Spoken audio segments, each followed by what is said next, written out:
Football, the beautiful game with a rugged, unforgiving element. The most fearful and painful event being at the receiving end of a mistimed tackle.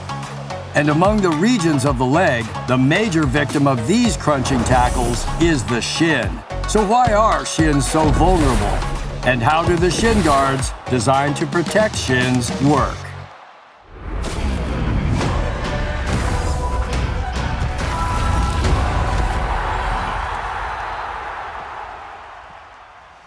Now, let's look at a mistimed tackle. The tackler's feet, in motion, possess high momentum by virtue of their high speed. And when the feet, or the cleat, collides with the unprotected shin, the high impact transfers most of the momentum to the bone within, the tibia, in a flash, putting the player through unbearable pain. Notice the tibia has very little muscle or fat covering it. In other words, there's no padding over the bone to protect it, as compared to other regions around.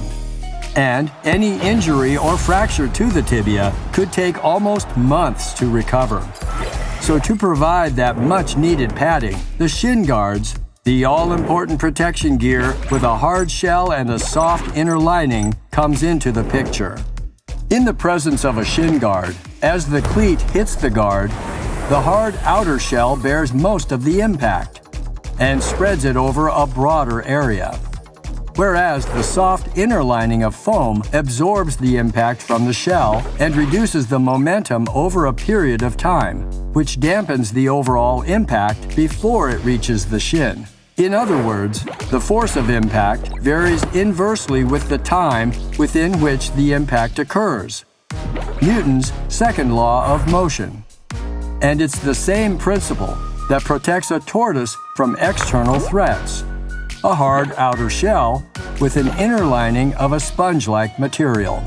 And that's why no matter how scary the tackle, the shin guards are always up and ready, protecting at crucial moments, keeping the player powered for action at all times.